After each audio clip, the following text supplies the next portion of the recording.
des ressources pour les hommes au droit. Pas pour tout le monde. Pour les hommes au droit. Pas les hommes gnoka gnoka, viongolo viongolo. Pas pour le corrompu, pas pour l'occultiste. Pas pour celui superment intelligent avec 1000 diplômes, mais moralement sale, moralement sale. Bien-aimés, c'est l'heure du choix.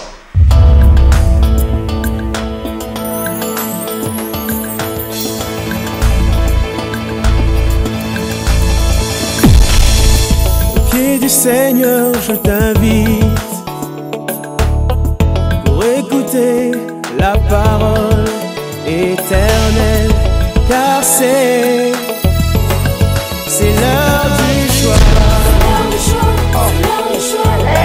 C'est l'heure du choix. C'est l'heure du choix. C'est l'heure du choix.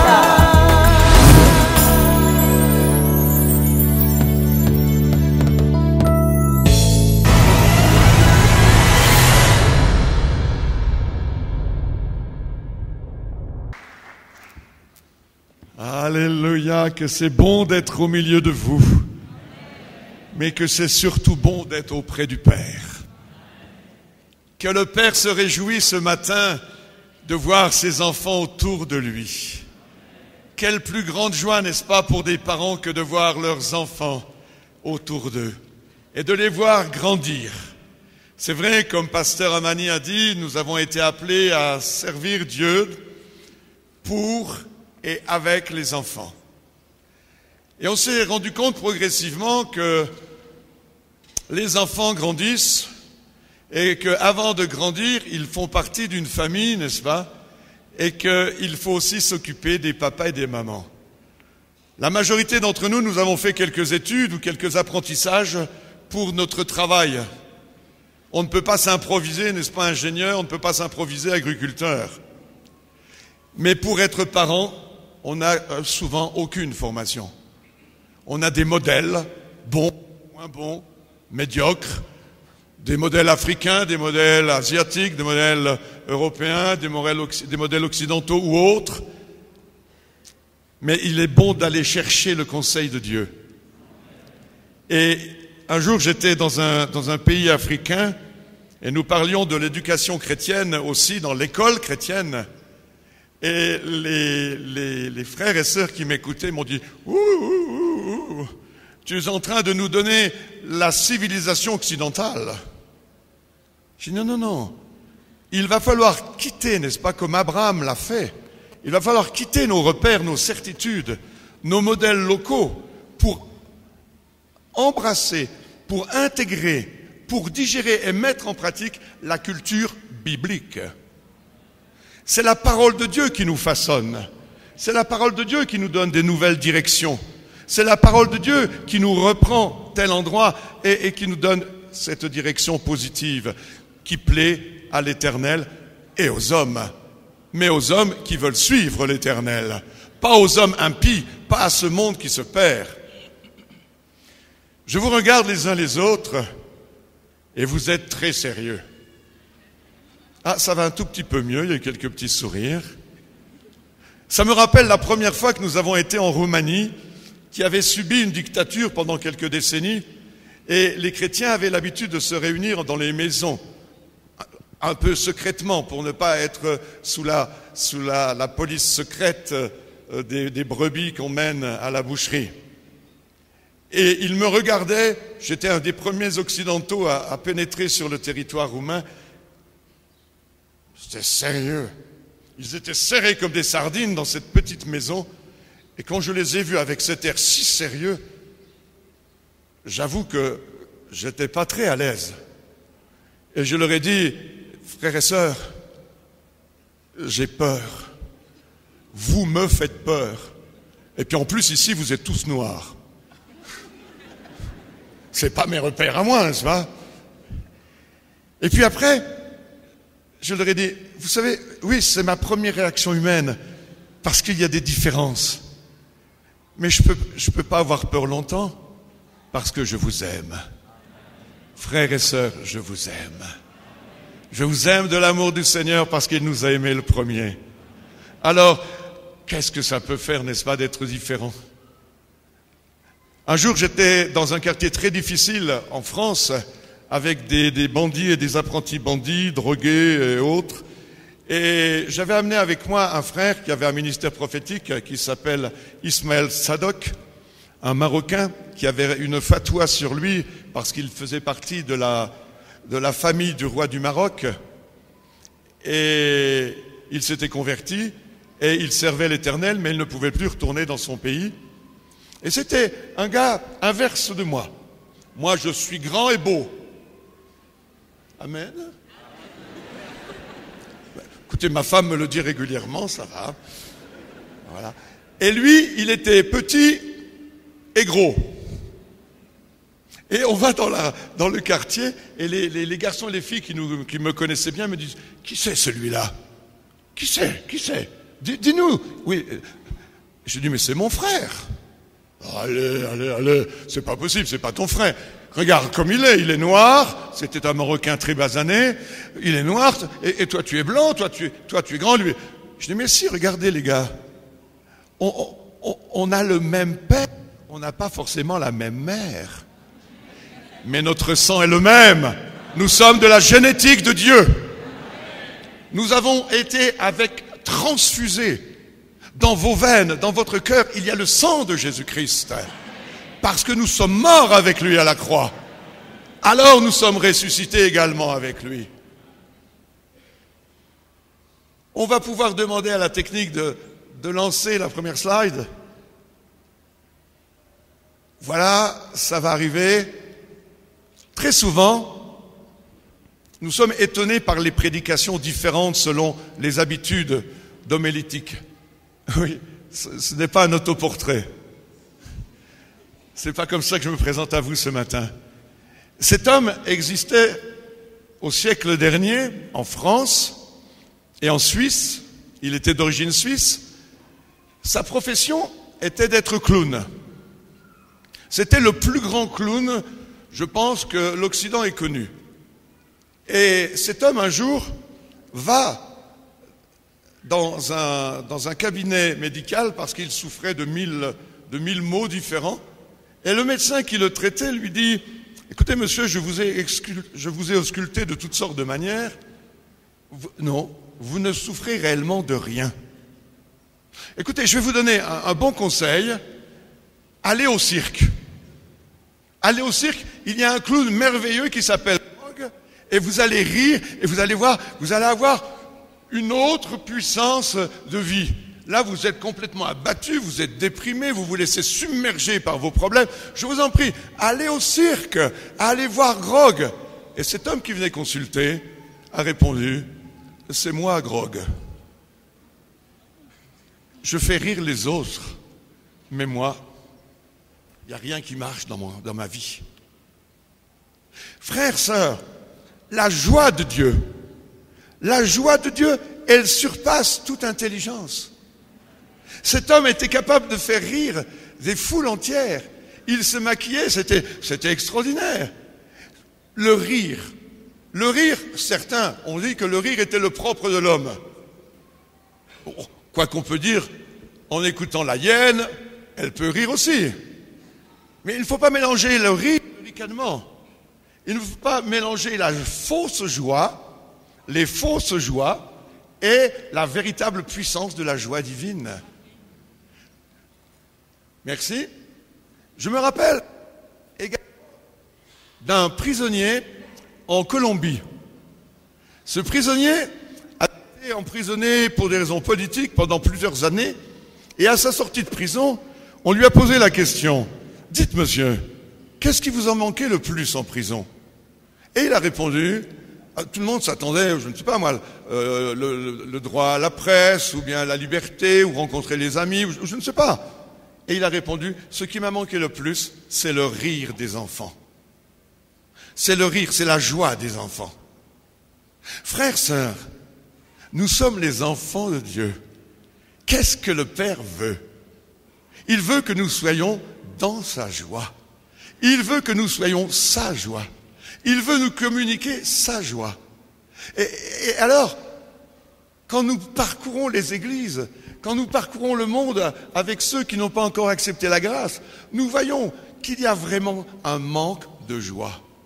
Il y a des comportements, on tape dans les mains, gloire à Dieu, on dit gloire à Dieu, on vient d'avoir un accident de voiture, on a un bras coupé, on dit gloire à Dieu, il m'en reste un. Ça, c'est des comportements, c'est pas des choses profondes. Et ces enfants qui sont dans vos maisons, ces enfants que vous avez été et que nous sommes encore sous certains aspects, est-ce que vos enfants vous apportent de la joie? C'est extraordinaire, non? De voir des petits comme ça qui courent. Je reviens de la Centrafrique, il y a quelques semaines, où il y a toutes ces horreurs qui sont en train de se passer. Et quand on regarde les enfants, une fois que très rapidement ils se sont écartés du danger, leur joie initiale revient. Et tout de suite, ils se mettent à jouer, tout de suite, ils se mettent à rire entre eux, et tout de suite, ils se mettent à faire rire les parents. Moi, je crois, mon frère, ma sœur, que nous avons besoin de retrouver, d'approfondir notre joie. Joie avec le Seigneur, mais joie également avec nos proches. Regardez, dès le début de la parole de Dieu, dès Exode, le peuple de Dieu qui fut 400 ans, prisonniers en Égypte, les voilà qui sont libérés avec 1001 prodiges, et les voilà qui traversent la mer Rouge, et les voilà qui voient vraiment les chars de Pharaon disparaître sous l'eau de la mer Rouge, qui retombent sur eux. Et nous voyons Myriam, la sœur de Moïse, Myriam ou Marie, qui se met à prendre, merci pour la vue suivante s'il vous plaît, et on voit Myriam qui prend des tambourins, et qui se met à chanter, et qui se met à danser en reprenant les paroles que tout le peuple d'Israël était en train de chanter. Chantez à l'Éternel, tapez des mains, faites retentir vos instruments. Nous sommes déjà dans le psaume 150. Que tout ce qui respire loue l'Éternel. Mais comment peut-on louer l'Éternel avec un cœur qui n'est pas pleinement joyeux? Un cœur vraiment joyeux, c'est un cœur qui se rend compte qu'il a été libéré. Et trop souvent, mon frère, ma sœur, dans nos familles, dans l'Église de Christ, il y a encore des liens qui s'y trouvent ou des liens qui reviennent. Nous devons travailler à notre délivrance jusqu'au bout. Jusqu'au bout. Ce n'est pas en étant assis sur des chaises, en attendant le retour du Seigneur, que la délivrance s'accomplit. La délivrance s'accomplit dans la marche, dans l'engagement. À ce moment-là, oui, notre joie, elle grandit. Elle grandit d'une manière absolument extraordinaire. Pourquoi le peuple de Dieu était-il heureux? Pourquoi manifeste-t-il sa joie en chantant, en reprenant en chœur les paroles comme nous avons pu faire au préalable? Merci à la chorale. Merci de nous avoir entraînés dans cette louange. Ils venaient d'être délivrés. Ils avaient vu la puissance de Dieu. Comment t'es-tu converti? Tu t'es converti par peur de l'enfer? Ce n'est pas une conversion. La conversion, c'est voir la grandeur de Dieu. C'est reconnaître qu'on n'est rien. C'est reconnaître que c'est lui qui tend la main vers nous. C'est reconnaître que c'est lui qui nous donne toutes choses, que sans lui on ne peut rien faire. Ils étaient prisonniers, ils étaient coincés devant cette mer Rouge. Ils étaient des milliers et ils étaient coincés. Et la main forte, à bras étendus, le Seigneur les a délivrés. Comment t'es-tu converti? Comment as-tu rencontré ce roi de gloire, ce sauveur? Peut-être d'abord le sauveur, puis ensuite le roi de gloire. Ou d'abord le roi de gloire, puis ensuite le sauveur. Il y a un ordre, j'allais dire orthodoxe, la bonne orthodoxie, la repentance, la conversion, le baptême d'eau, le baptême dans le Saint-Esprit. Ensuite, on s'engage dans des œuvres sous l'autorité des anciens. Mais ça, c'est l'ordre établi. Mais il est possible de bousculer légèrement cet ordre-là. Je me souviens, lorsque je me suis converti, n'est-ce pas? Lorsque je me suis converti, j'ai d'abord été frappé par la joie de Dieu, par la lumière de Dieu. J'étais dans un supermarché et Dieu a envoyé un de mes amis d'enfance. Et moi, j'étais en plein dans les arts martiaux. J'étais dans l'art également. Et mon vecteur artistique était la poésie, était l'écriture. Et j'étais en contact avec toutes sortes de musiciens, d'artistes, de sculpteurs et autres, de peintres, et nous passions des nuits d'émotions créatrices. Mais lorsque le Seigneur est venu me rencontrer dans ce supermarché, mon ami m'a dit simplement, moi, Alain, j'ai rencontré Jésus. Et moi, je lui parlais de mes rencontres extraordinaires avec tel artiste, avec tel maître qui m'avait donné accès à la typographie d'art et d'autres. Et il m'a dit, moi, j'ai rencontré Jésus. Je vous assure, frères et sœurs, au nom de Jésus-Christ, c'est comme si on avait déchiré un rideau dans ma vie, un rideau dans mon esprit, un rideau dans mon cœur. Une lumière énorme est rentrée et en même temps que la lumière est rentrée, une joie extraordinaire s'est installée. Une joie extraordinaire. Je n'étais pas d'un tempérament triste, ni mélancolique. Romantique, hein? Oui, hein, je pouvais l'être, hein? Oui. N'est pas mélancolique. Mais cette joie, elle était là. C'était extraordinaire. J'ai ouvert la parole de Dieu qu'on m'avait offert des années auparavant et que j'avais lu et que j'avais trouvé être un fatras d'incohérence. Parce que la Bible, elle dit tout et son contraire. On peut interpréter tout et tordre le sens des Saintes Écritures. Mais cette fois-ci, je l'ouvre et ce que je lisais, ça sortait comme des lettres en or. J'étais transposé dans un autre monde. Et le premier moment que le Seigneur m'a donné, c'est cette lumière et cette joie.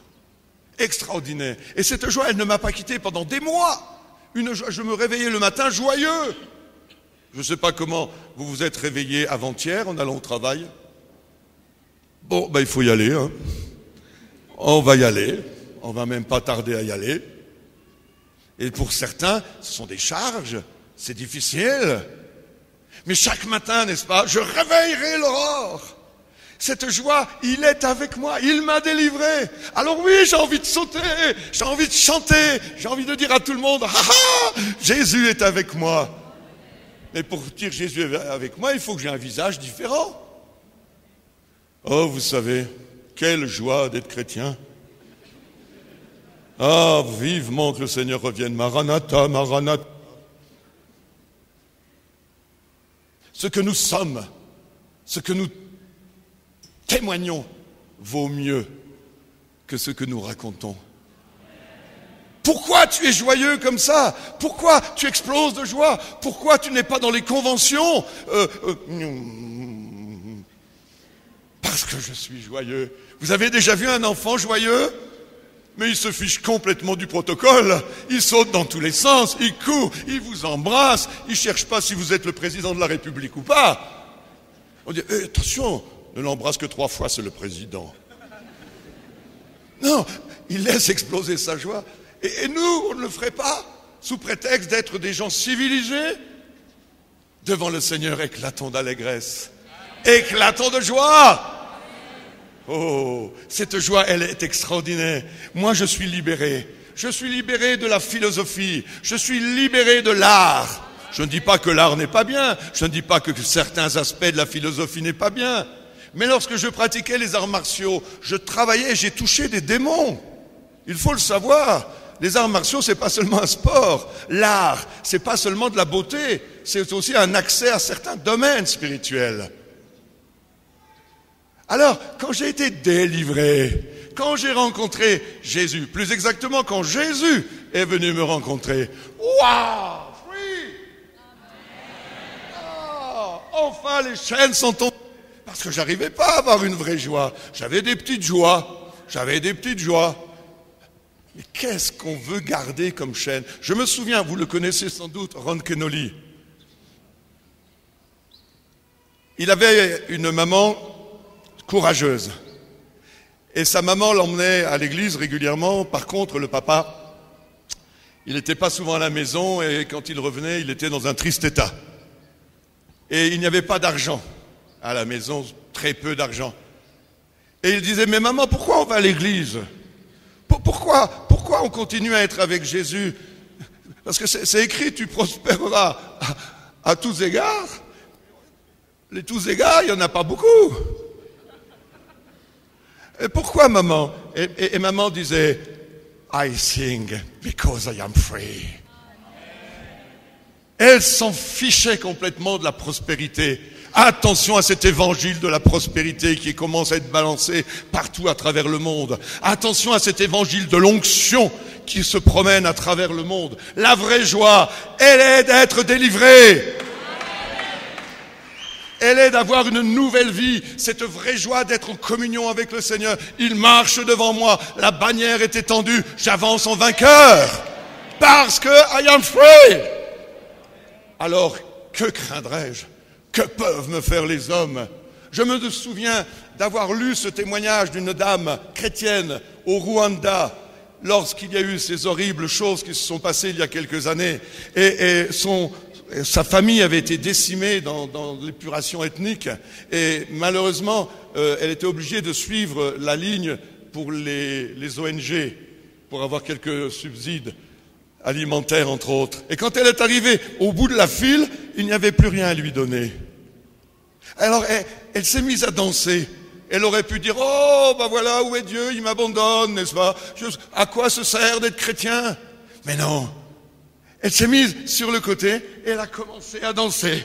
Elle a commencé à chanter, comme Myriam. Et elle chantait dans son chant, sous l'onction du Saint-Esprit. Elle disait, ils m'ont tué mon mari, ils ont tué mon fils, ils m'ont tout pris, mais toi, Seigneur, tu es mon roi, tu es mon Seigneur, tu es ma délivrance. Je veux, mon Seigneur, je veux ressembler à cette femme.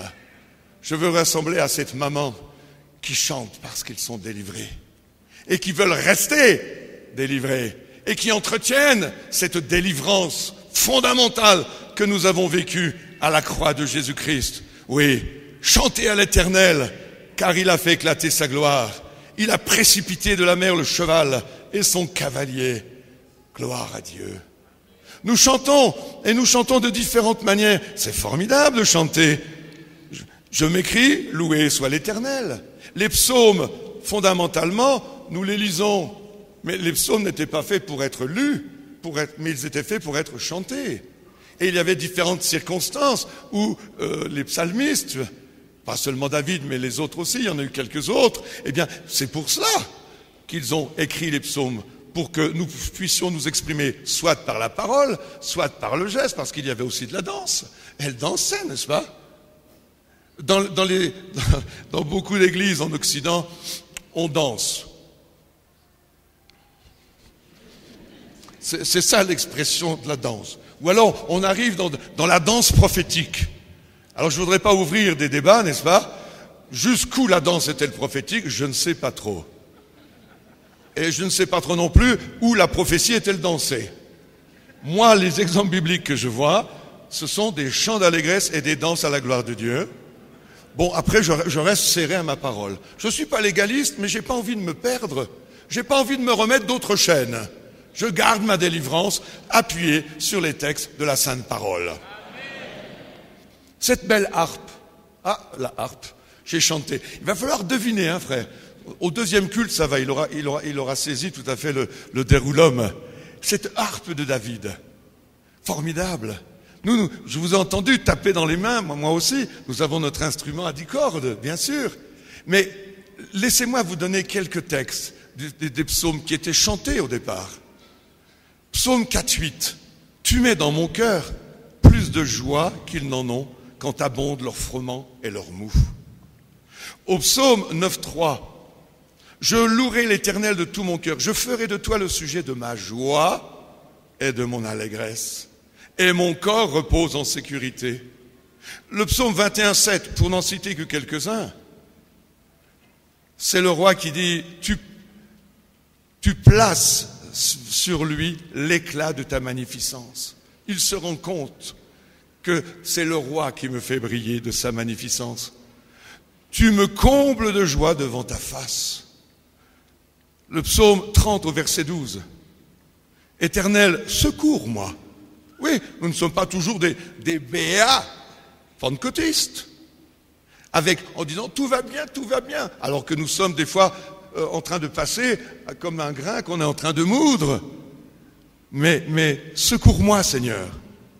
Et tu as changé, et tu changeras. On peut le traduire. Mes lamentations en allégresse.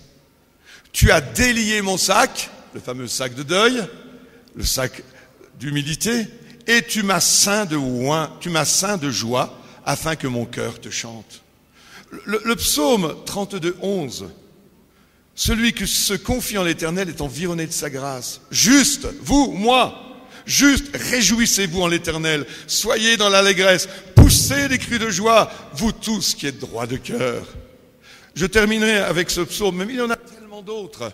Allez chercher une concordance, cherchez les mots joie, allégresse, bonheur, heureux, et vous allez exploser. Ça sera comme un miroir, et vous direz, suis-je heureux? Oui! Parce que au départ, on déverse notre cœur, on déverse nos lamentations, et on se rappelle d'où nous venons, et on se rappelle de l'œuvre de Christ, et on se rappelle des bénédictions qui ont été notre partage dès le début de notre conversion, de notre marche, de notre libération, de notre délivrance. Allez, j'ose vous le donner. Ça devrait être celui qu'on dit tout le temps. Psaume 34 au verset 6. Allez-y, dites-le voir avec moi. Allez, je vous mets sur la piste. Quand on tourne, on est, et le visage ne se couvre pas d'honte. Regarde ton voisin. Regarde-le. Est-ce qu'il rayonne de joie? Il est possible que dans notre assemblée de ce matin, il y ait des gens qui passent par l'épreuve, par la difficulté. Il y a des moments, effectivement, on peut avoir des ombres qui viennent sur notre joie. Mais très vite, et nous allons le voir dans quelques instants, au milieu même de la difficulté, nous allons avoir à rechercher, à remettre en place cette joie fondamentale. Cette joie fondamentale. Merci pour la suite. J'aime beaucoup cette sculpture de David. Voilà, avec sa harpe. Nous devrions comme ça avoir des images. Et pourtant, si vous regardez, David, il n'a pas eu une vie facile, quelque part. Oui, vous allez dire que c'est formidable.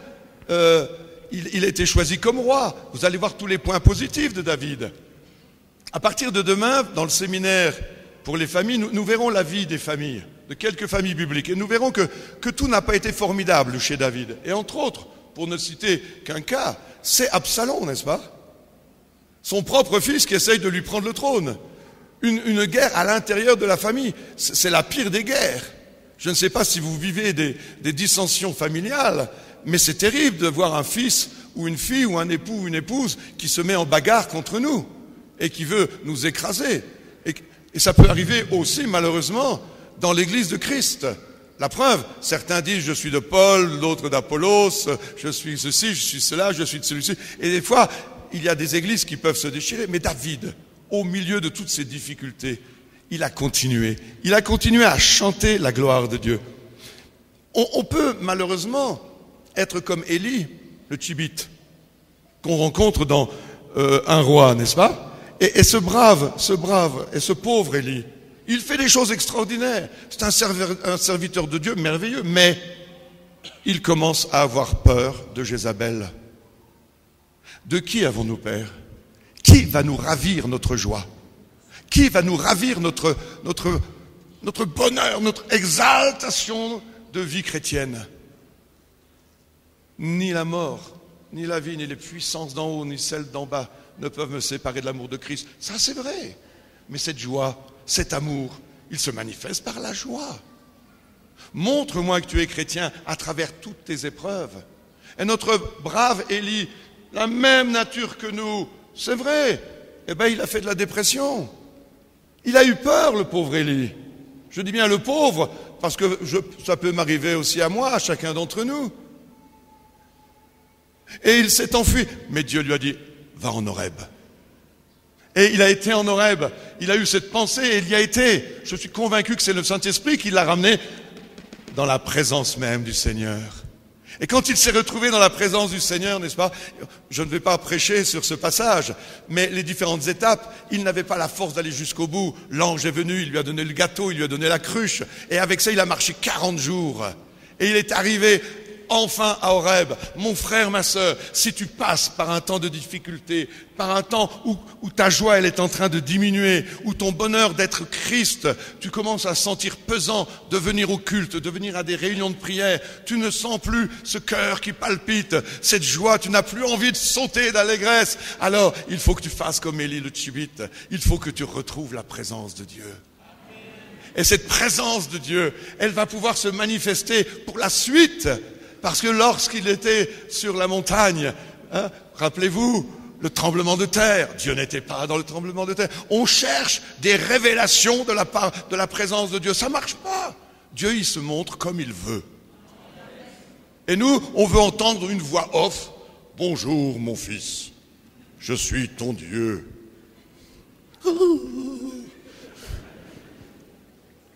Et le feu, et le vent violent. Dieu n'était pas dans ces manifestations de puissance. Il était dans cette proximité du vent. Mon frère, ma sœur, il est là. Il est là, là. Wow!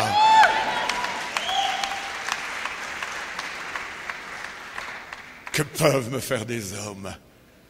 Tous peuvent m'abandonner, mais toi, Seigneur, tu ne m'abandonneras jamais. Il y a, au début de ma conversion, une promesse que j'ai faite à Dieu. Je lui dis, Seigneur, tu m'as donné une telle joie au début de ma vie chrétienne, en me rencontrant, que je te promets, Seigneur, que nul ne me ravira ma joie. Voulez-vous faire cette promesse-là également au Seigneur? Seigneur, quels que soient les endroits par lesquels tu me fais passer, quelles que soient les étapes de ma vie chrétienne avec toi, je ne veux qu'aucune personne, qu'aucun événement ne me ravisse ma joie. Tant que moi-même, je marche droit, selon tes saintes écritures, tant que ma conscience ne m'accuse pas et que la parole de Dieu ne m'accuse pas non plus, je veux garder cette joie profonde. Proverbe 15, au verset 13. Un cœur joyeux rend le visage serein. Mais quand le cœur est triste, l'esprit est abattu. Proverbe 17, 22. Un cœur joyeux est un bon remède, mais un esprit abattu dessèche les eaux. Comment sommes-nous ce matin? Ce matin, pour plusieurs d'entre nous, le Seigneur va donner la même réponse qu'il a donnée à Élie. Reprends le chemin. Reprends le chemin. Reprends le chemin de la vie joyeuse en Jésus-Christ.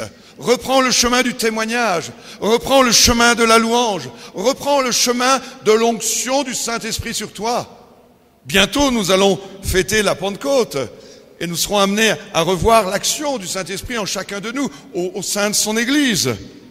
Mes frères et sœurs, ce matin, ou bien continue ton chemin de joie, ou bien reprends ton chemin de joie.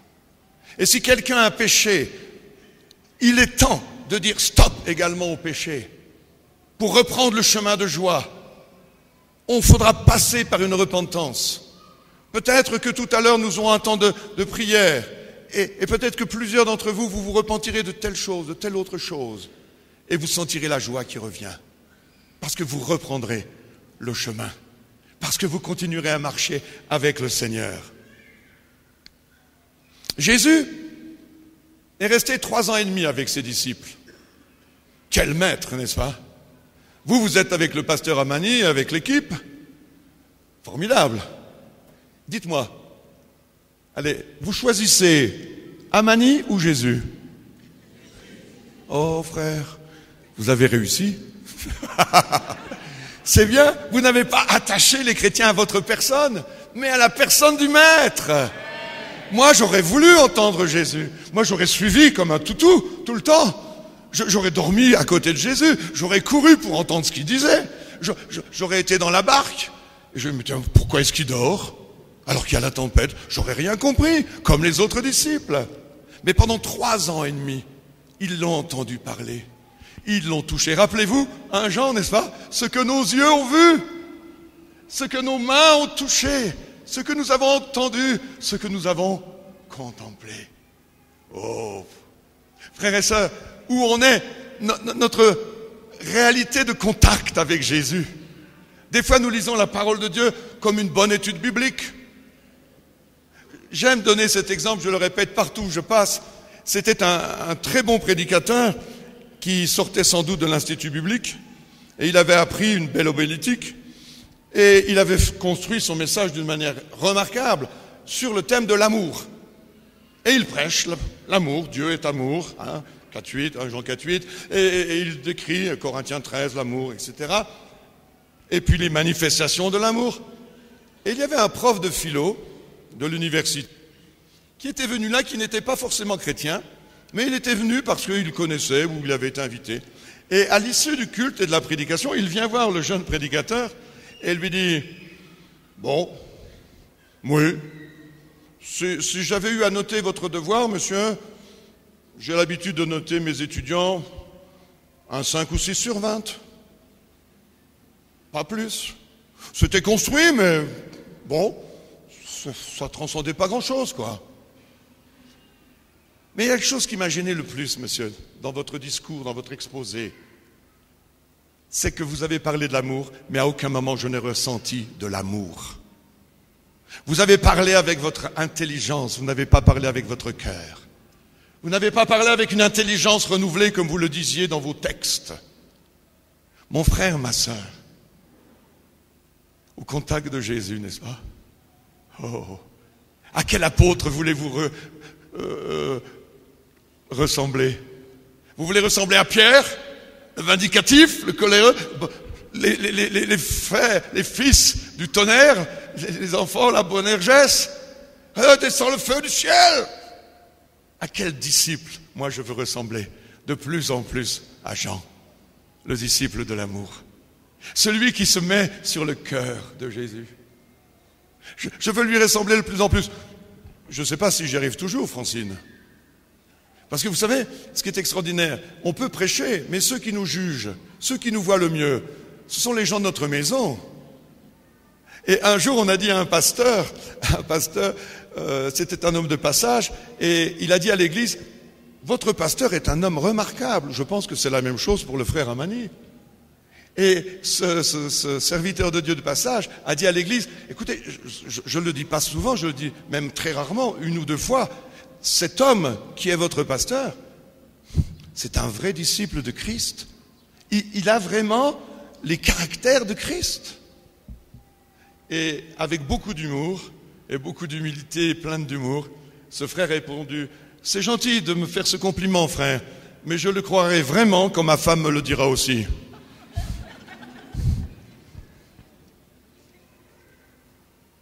Cet amour, frères et sœurs, cet amour tellement extraordinaire, c'est cet amour-là qui nous rend heureux, qui nous donne la vraie joie du cœur. Ils ont entendu Jésus pendant 3 ans et demi. Ils ont eu des surprises, ils ont eu des difficultés, ils ont vu comment Jésus réagissait à chaque instant. Sa parole ne différait pas du tout de ses actes, à aucun moment. À aucun moment. Il avait cette joie en lui. Joie de connaître le Père. Regardez ce verset qui dit « Je vous ai dit ces choses » dans Jean chapitre 15 verset 11, c'est Jésus qui parle. « Je vous ai dit ces choses afin que ma joie soit en vous et que votre joie soit parfaite. » Et ils ont vu Jésus plein de joie. Et ils ont été également au contact de cette joie. Et qu'est-ce qui est plus contagieux que la joie? Dites-moi. Le contraire. La tristesse. La médiocrité, ça engendre la médiocrité. L'excellence entraîne l'excellence. La joie entraîne la joie. Même les entreprises japonaises ont mis cette théorie en pratique. On va dans le bureau le matin et il y a quelqu'un qui est chargé de rire. Fausse joie, artificielle. Mais il est amené à rire. Ça commence. C'est la même chose. Alors tout d'un coup, il y a tous les collègues qui commencent à rire et on a toute l'entreprise qui se met à rire. C'est simplement pour dégager les soucis, n'est-ce pas? Mais c'est artificiel. Nous pouvons rire du rire de Dieu. Nous pouvons rire comme manifestant la joie du Seigneur. Et Jésus avait une joie parfaite. Une joie parfaite. Cette joie que j'ai, je vous la donne. Et je vous la donne par ma parole, par ce que vous voyez, ce que vous entendez, ce que vous touchez. Jésus, il était dans la joie de connaître son Père. Mais quelle joie je peux avoir, moi, sur cette terre? Ma voiture, ma Rolls-Royce est en panne. Je n'ai plus que 15 serviteurs, avant j'en avais 20. Qu'est-ce qui va enlever votre joie? Oui, Dieu, mais où est-il? Dieu m'a-t-il abandonné? Maudit Dieu et meurt. Mais je ne peux pas. Enfin, c'est vrai, tu as peut-être raison quand même. Mais si je ne vais plus à l'église, qu'est-ce qu'on va dire? Qu'est-ce que vont dire les voisins? Mais Jésus, lui, il était heureux, joyeux de connaître le Père. Il était joyeux de donner sa vie pour ceux qu'on aime, pour ceux qu'il aimait. Il était heureux d'apporter la libération des chaînes. Il était heureux de pouvoir voir Satan qui descendait comme un éclair. Parce que le royaume de Dieu était manifesté au milieu d'Israël. Parce qu'une année de grâce venait d'être déclarée et venait d'être vécue parce qu'il était là. Le royaume des cieux s'est approché de vous. La réponse extraordinaire à Jean-Baptiste, n'est-ce pas, qui commençait à douter ou à avoir des questions. Es-tu vraiment le Messie? Allez voir Jean-Baptiste et dites-lui, les malades sont guéris. Jésus est toujours le même. Hier, aujourd'hui, éternellement. Il y a des malades guéris. Il y a des situations inextricables qui trouvent une solution. Parce que Jésus est le même. Parce qu'il est le régnant. Parce qu'il est celui qui a été choisi. Il était heureux parce qu'il accomplissait la volonté de son Père. Et non pas la sienne. Il était dans la joie du Père. Tout ce qu'il disait, il ne l'inventait pas. C'était pas des phrases apprises par cœur, c'était pas de l'homilétique. C'était parce qu'il l'avait entendu depuis des années, des centaines, des milliers, de toute éternité. Il connaissait d'où il était venu et il nous le donnait. C'est ce que nous avons à faire, nous aussi. Alors notre joie sera bonne, notre joie sera parfaite, parce que nous aussi nous communiquons. Vous êtes mes amis, dit-il, si vous faites ce que je vous commande. Et ce que je vous commande avant toute chose, c'est de vous aimer les uns les autres. Si l'amour était travaillé au plus profond de nos entrailles, il n'y aurait moins ou pas de problèmes de couple. Il n'y aurait pas de problèmes familiaux, il n'y aurait pas de jalousie, pas de querelle. Aimez-vous les uns les autres. Nous redéfinirons ces choses d'une manière plus pratique dans le cadre de la famille. Il était heureux d'aller à la souffrance de la croix. Et savez-vous quelle était la plus grande souffrance de la croix? C'était les clous, oui, peut-être. C'était la couronne d'épines, peut-être. C'était la lance, peut-être. Mais c'était d'être séparé de son Père. C'était même pas de porter les péchés du monde, je pense. C'était d'être séparé du Père. Ne serait-ce qu'un court moment. Il y avait une telle unité. Il y avait une telle unité entre le Père, le Fils et le Saint-Esprit. Et tout d'un coup, plus rien, à cause des péchés. Si ta joie est partie, frères et sœurs, s'il n'y a plus cette joie dans la maison, entre les enfants, entre papa et maman, s'il n'y a plus la vraie joie dans l'église, sauf une joie qui viendra d'animation quelconque, d'une bonne chorale, de belles chorégraphies, de belles études bibliques, mais s'il n'y a pas la joie du Saint-Esprit, tout cela est vain. Ah, je suis content, j'ai vu un bon film. Oui, mais qu'est-ce qu'il disait, ce film? Je suis content, j'ai vu un beau match de foot. Oui, mais qui sont ces joueurs?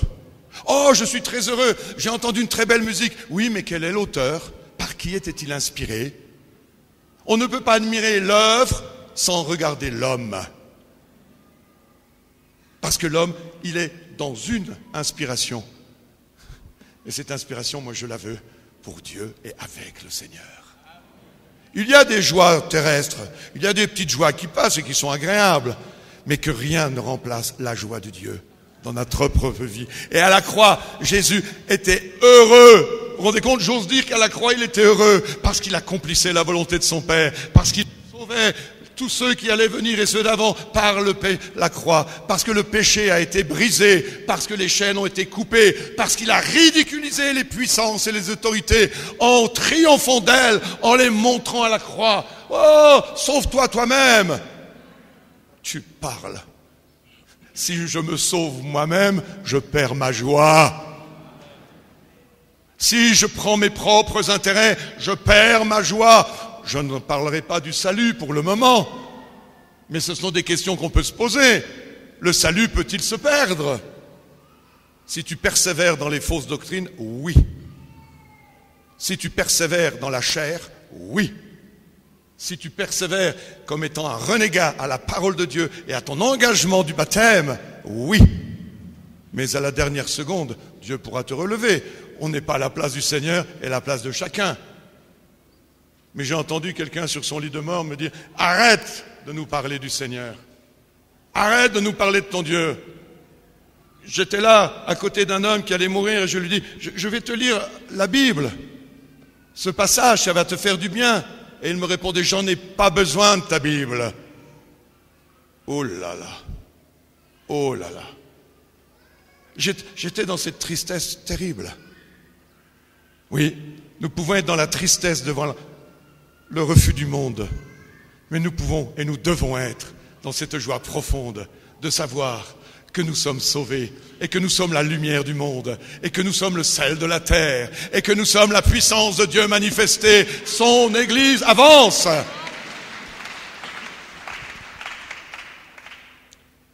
Ayant les regards sur Jésus, le chef et le consommateur de la foi, qui en vue de la joie qui lui était réservée a souffert à la croix, méprisé l'ignominie et s'est assis à la droite du trône de Dieu. Où est-ce que je suis là en ce moment? Je suis au ciel. Je suis au ciel. Et vous? Vous êtes sur quelle chaise? Ou sur quel fauteuil? Je suis au ciel, je suis assis en Jésus, dans les lieux célestes. Et je peux déjà maintenant contempler par l'Esprit Saint celui qui m'a aimé le premier. Je peux voir les mains de mon Seigneur. Je peux voir les pieds, le cœur traversé par la lance. À tel point, en voyant cette mort terrible à la croix, le centenier a dit, assurément, cet homme était fils de Dieu. Je le vois, frères et sœurs. Mes yeux sont ouverts. Je ne suis pas encore lapidé comme Étienne. Je ne vois pas Jésus debout à la droite du Père en train de me recevoir, mais je le vois en tant que Seigneur. Je le vois en tant qu'intercesseur pour moi, pour mon Église, pour son Église. Je suis au ciel. Qu'est-ce que c'est que cette expression? Je suis au 7e ciel. Invention des hommes, il n'en existe que 3. Comme l'apôtre Paul. Il a été transporté, il ne sait si c'est avec son corps ou si c'est sans son corps. Mais il a été transporté, il a entendu et il a vu des choses ineffables. Mon frère, ma sœur, où en es-tu dans la révélation de Dieu et du royaume de Dieu? Où en es-tu dans la révélation de tout ce qui se passe dans le 3e ciel? Il faut que tu marches de progrès en progrès. Il faut que tu augmentes les chemins où tu vas rencontrer ton Dieu, chaque fois d'une autre manière. Regardez à la résurrection, Jésus était là, prêt à s'envoler, à aller retrouver, nous préparer une place dans le ciel. Et il était au milieu de ses disciples, et certains eurent des doutes. Pourtant, ils le voyaient. Mais pourquoi est-ce qu'ils ont eu des doutes? Tout simplement parce qu'ils ne l'ont pas reconnu. Et l'apôtre Jean, en Apocalypse, c'est la même chose. Il l'a vu d'une autre manière. Avec cette robe blanche, ses cheveux blancs comme de la neige, cette ceinture d'or, ce n'était plus le Jésus souffrant, c'était le Jésus régnant. Quel est notre regard sur Jésus? Quel est notre regard sur la croix? Quel est notre regard sur la résurrection? Et quel est notre regard sur ma place dans le royaume des cieux, sur cette terre et déjà là-haut? Parce que je suis assis en Christ dans les lieux célestes. Par cette croix sais-tu que le mal est vaincu. Elle libère ceux qui croient que Jésus est le roi. Elle libère ceux qui croient que Jésus-Christ est roi. Par cette croix sais-tu que le mal est vaincu. Elle libère ceux qui croient que Jésus est le roi. Elle libère ceux qui croient que Jésus-Christ est roi. Est-ce que tu le vois avec sa couronne? Est-ce que tu vois cette couronne? Il est le roi. Parce qu'il n'y a pas de passé, de présent, de futur. Il n'y a que des dispensations. Dans l'éternité, nous sommes... On est des gens finis. On est et on mourra si le Seigneur ne vient pas nous rechercher. Tout de suite, enlevé comme Enoch. Mais il est déjà couronné. Il est Seigneur. J'ai rencontré une petite demoiselle en Inde. Et cette petite demoiselle, elle me disait, elle a demandé son baptême, elle avait à peu près 12 ans. Petite orpheline, ils avaient mis les pieds de son papa dans un baril avec du béton et ils avaient jeté le papa au fond de la rivière. Et la maman était trop pauvre pour subvenir aux besoins éducatifs d'une de ses filles. Et elle avait mis cet enfant dans une maison d'accueil chrétienne. Et la gamine avait entendu parler de Jésus. Cette jeune demoiselle de 12 ans, elle avait dit « Je vais marcher avec toi, Seigneur ». Et quand j'ai été voir cette demoiselle le jour du baptême, je lui ai dit « Mais dis-moi un petit peu, mademoiselle, dis-moi, pourquoi est-ce que tu te fais baptiser? Parce que Jésus est ton sauveur ?» Mais elle m'a dit « Mais non, parce qu'il est mon Seigneur. » 12 ans, formidable, son Seigneur. Elle était devenue non seulement quelqu'un de sauvé, elle était devenue un disciple. À 12 ans, un disciple. Mon frère, ma sœur, regardons la croix. Mais comme dit l'apôtre Paul, je n'ai d'autre ambition là où je passe que d'annoncer Christ crucifié, bien plus, Christ ressuscité. Et un Christ ressuscité, ça se voit, ça s'entend, ça se manifeste par 1000 choses. Mon frère, ma sœur, regarde Paul et Silas. Paul et Silas emmenés en prison, battus de verges dans la ville de Philippe à cause du témoignage, à cause de ce qu'ils annonçaient avec fermeté. Mais eux, au milieu de la prison, ils ne se plaignaient pas, ils louaient le Seigneur. Ils ne connaissaient pas la fin. Nous savons, un tremblement de terre, nous savons, nous, après le geôlier va venir. Non, ne te tue pas. Mais eux, ils ne savaient pas. Regardez, s'il vous plaît, comme un sujet de joie complète, l'épreuve qui vous arrive. Oh, qu'est-ce que c'est que ce texte dans Jacques, chapitre 1? Qu'est-ce que c'est que ce texte? Regardez, comme un sujet de joie complète, l'épreuve, qui va produire de la patience. Mais je pense que l'épreuve, elle produit plus. L'épreuve, elle va nous amener à revenir au départ. Elle va nous secouer pour voir si on est bien attaché. Le cep et les sarments. Est-ce que nous sommes attachés? Est-ce que nous portons du fruit? Et si nous en portons déjà, eh bien nous serons encore plus secoués pour en porter davantage. Alors oui, l'épreuve. N'ayez pas peur, a dit Jésus. Ils m'ont persécuté, ils vous persécuteront aussi. Vous connaîtrez des problèmes, des difficultés. Mais, rappelez-vous, je suis avec vous chaque jour. Jusqu'au bout du monde, jusqu'à la fin des temps. Est-ce que c'est facile pour nous avec notre chair? Est-ce que c'est facile pour nous de nous réjouir des épreuves? J'aime Dieu quand il dit à Satan, regarde mon serviteur Job, regarde-le. Laisse le Seigneur te regarder ce matin, mon frère, ma sœur. Est-ce qu'il est en train de dire, bon serviteur, bon disciple, regarde l'épreuve dans laquelle tu peux passer ou le bien-être apparent dans lequel tu es, tu crains peut-être pour tes biens. Laisse sortir cette joie. Regarde. Revois comment le Seigneur t'a délivré. Regarde à nouveau toutes les perspectives qu'il te donne. Repasse dans ton cœur les bénédictions, les révélations, les enseignements que tu as pu entendre. Alors, de nouveau, cette joie, elle va commencer à revenir. Elle va commencer à revenir, à s'amplifier, à devenir comme un torrent, comme un torrent. Paul aux Corinthiens, et ça sera ma conclusion. Paul aux Corinthiens, belle église, plein de dons spirituels, qui marchait bien, mais il y avait tellement de choses mauvaises. Et il est venu vers eux et il leur a dit, j'avais des choses profondes à vous dire.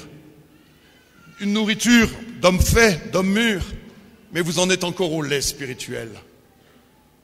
Le lait spirituel, ce n'est pas négatif. Regardez dans Ésaïe 7, 14 et 15.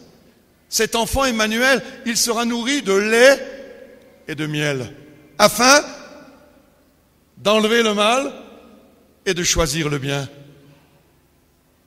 Vous en êtes encore là pour certains? Nous en sommes encore là pour certains d'entre nous? Nous sommes encore des enfants dans la foi? Peut-être. Nous devons aspirer à devenir des hommes faits, des hommes accomplis, qui ne regardons plus les choses de la terre seulement, un petit peu parce qu'on a encore les pieds sur la terre, mais qui regardons surtout vers le Seigneur. Francine, est-ce que tu veux venir avec moi, s'il te plaît, avant qu'on prie? Merci.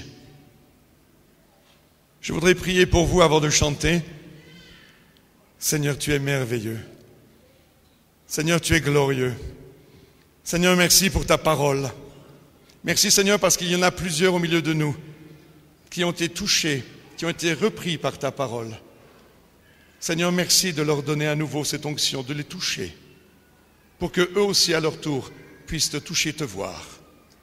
Tu es au milieu de nous parce que tu nous l'as promis.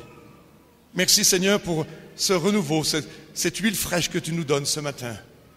Merci, Seigneur, pour ce temps d'onction. Merci pour cette eau vivifiante. Merci pour ta parole qui est une nourriture pour chaque âme.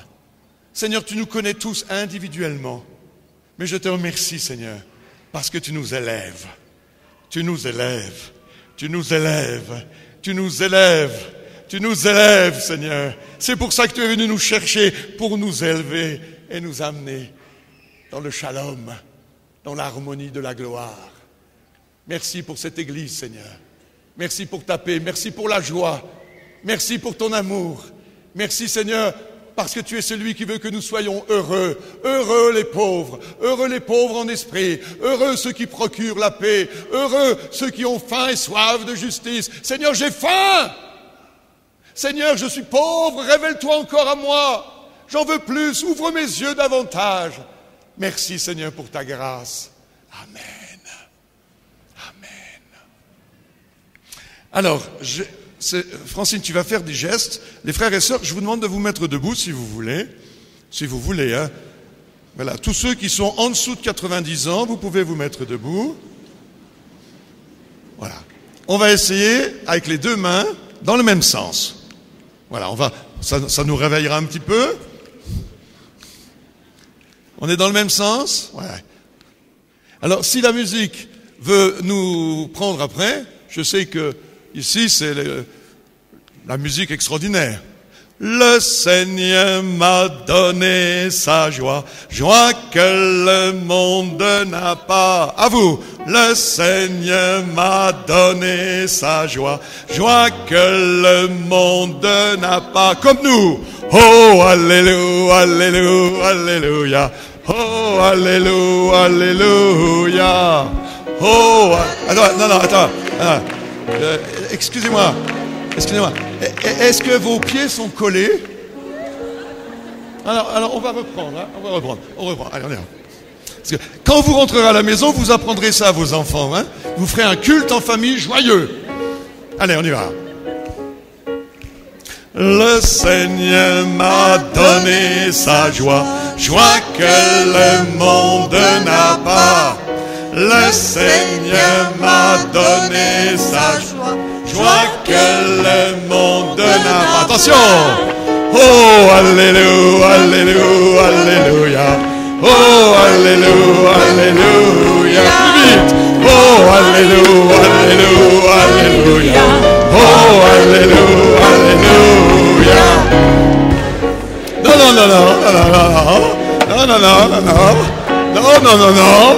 La joie, elle se contrôle. Que le monde Le Seigneur m'a donné sa paix, paix que le monde n'a pas. Maintenant. Le Seigneur m'a donné sa paix, paix que le Dans le même sens. Oh, alléluia, alléluia, alléluia. Oh, alléluia, alléluia. Oh, alléluia, alléluia, alléluia. Oh, alléluia, alléluia. Quand on fait ça, on se tait. Le Seigneur m'a donné sa force, force que le monde n'a pas. Le Seigneur m'a donné sa force que le monde n'a pas. Oh, alléluia, alléluia, alléluia. Oh, alléluia, alléluia. Oh, alléluia, alléluia, alléluia. Oh, alléluia. Attention. Alléluia. Avec moi. Alléluia. Alléluia.